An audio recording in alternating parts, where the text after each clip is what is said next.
नमस्कार दोस्तों। मेष राशि का जो थर्ड वीक ऑफ दिसंबर है, 15 से 21 दिसंबर, ये वैसे तो इसकी जो शुरुआत होगी वो एक्सपेंसेस के साथ होगी। खर्चे होंगे, मेडिकल बिल होगा, ट्रैवलिंग बिल होंगे, कोई ना कोई खर्चा लगा होगा, फाइनेंशियल टाइटनेस आप फील करेंगे।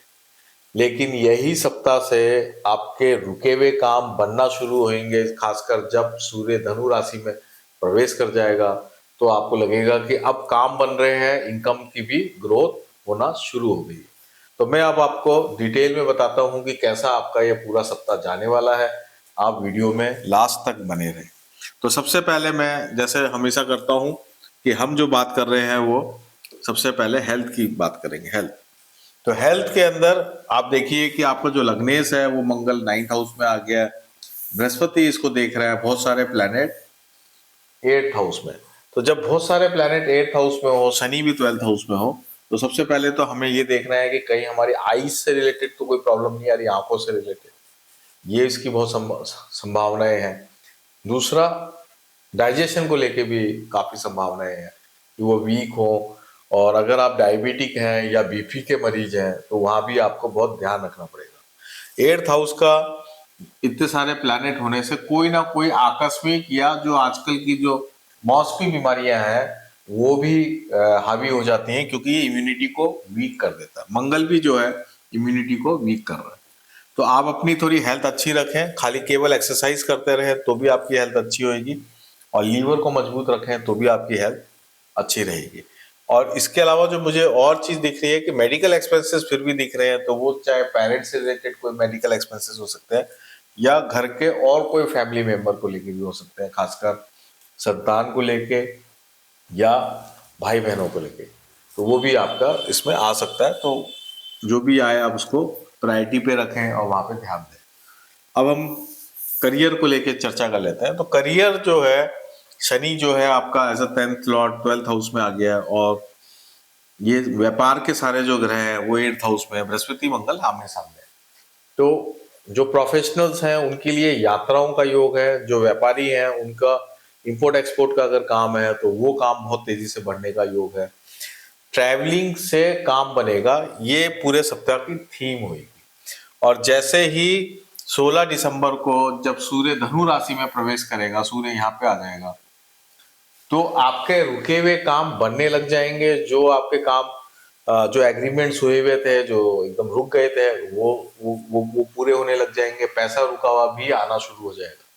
जो प्रोफेशनल्स गवर्नमेंट से काम करते हैं, गवर्नमेंट से रिलेटेड जिनका रिलेशन है, उनको भी बहुत तेजी से बेनिफिट होगा। जो व्यापारियों को गवर्नमेंट संबंधित कोई प्रॉब्लम्स आई हुई हैं, उनका भी सॉल्यूशन मिलना शुरू हो जाएगा। ये सब जब वो होगा, कब से? 16 दिसंबर से। तो इस बात को आप बिल्कुल नोट कर लें। 20 दिसंबर के बाद शुक्र भी जो है 9th हाउस में आ जाएगा। तो ये और एक और ग्रोथ को इंडिकेट करता है और बेटर स्थिति को इंडिकेट करता है।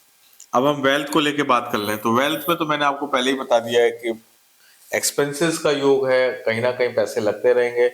तो इसलिए किसी भी प्रकार से कोई आप रिस्क वाला कोई भी काम नहीं करें, कोई भी ऐसा इन्वेस्टमेंट नहीं करें जो रिस्की हो। पैसे को बचा के रखें थोड़ा सा, नहीं तो फाइनेंशियल टाइटनेस रहेगी ये सप्ताह जो है। और पैसा धीरे धीरे आएगा और आपको कहीं भी जरूरत पड़ सकती है एकदम से, चाहे वो बिजनेस में हो चाहे घर में हो। तो इसलिए वेल्थ में बेकार का कोई इन्वेस्टमेंट अभी नहीं करें। रिलेशंस की मैं बात कर लेता हूं। तो रिलेशंस के अंदर अगर हम प्रेम संबंधों की बात करें तो बिल्कुल अच्छा टाइम चल रहा है, कोई दिक्कत नहीं है। और अगर हम गृहस्थ जीवन की बात करें तो वहां भी बिल्कुल सही है टाइम। बृहस्पति देखिए 7th हाउस को देख रहा है, राहु भी 7th हाउस को देख रहा है। तो एक तरह से संबंध अच्छे ही चल रहे हैं। लेकिन ये जो 8th हाउस में इतने सारे प्लैनेट है, ये इस बात को इंडिकेट करता है कि जीवन साथी की जो है हेल्थ को लेके आप चिंतित हो सकते हैं। या केतु का 5th हाउस में होने से प्रेम संबंधों में भी कई बार हम कम्युनिकेशन, लैक ऑफ कम्युनिकेशन के कारण या मिस इन्फॉर्मेशन के कारण जो है मतभेद हो जाते हैं बेकार की बातों में। तो वो भी इसमें पूरे संभावनाएं बनी हुई हैं। तो लेकिन जुपिटर और राहु जो है ये मदद भी कर रहा है। एक अच्छी बात इसमें ये है कि अगर आप शादी करना चाहते हैं तो इस वक्त प्रपोजल्स आने का योग पूरा चल रहा है। उसको आप प्रॉपर से देखें, समझें, जहां आपको बात बढ़ानी है तो उसको शॉर्टलिस्ट करें, शॉर्टलिस्ट करके नेक्स्ट वीक का इंतजार करें, जब वीनस भी यहाँ पे आ जाएगा 20 तारीख को, 21 दिसंबर को खत्म होगा जब वीनस, तो फिर उसके बाद उस पर आगे बढ़े। अब मैं बात करता हूँ स्टूडेंट्स के लिए। स्टूडेंट्स के लिए वीक थोड़ा सा कमजोर है, क्योंकि केतु 5th हाउस में है और 5th लॉर्ड सूर्य जो है 8th हाउस में शुक्र और बुध के साथ है। पढ़ाई में बिल्कुल भी मन नहीं लगना, एकदम फोकस होना ही नहीं, ऐसा लगेगा कि जैसे बहुत बोझ आ गया है सर पे, इस तरीके का फील होना पढ़ते वक्त।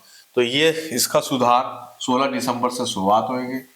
तब तक थोड़ा सा आप घूम फिर लें, ट्रैवलिंग कर लें, कोई अगर आप कोई ट्रैकिंग करना चाहते हैं तो ट्रैकिंग कर लें, चाहे वो जंगल की ट्रैकिंग करें या कोई पहाड़ों की ट्रैकिंग करें, क्योंकि 12th में शनि है, पहाड़ों की ट्रैकिंग बहुत अच्छी रहेगी। या कोई ग्रीन फील्ड जो होती है जहाँ पे हरी घास हो, हरापन ज्यादा हो, उस एरिया में भी आप घूम सकते हैं, तो उससे आपको बहुत फायदा होगा। और ये सब कुछ भी नहीं हो तो पार्क में 3 किलोमीटर आप घूमें, फिर 16 दिसंबर से पढ़ाई में लग जाए। अब मैं बात करता हूँ स्पिरिचुअल रेमेडी की। तो स्पिरिचुअल रेमेडी के लिए केतु की रेमेडी ही यहाँ पे करनी है, बुध के द्वारा करनी है।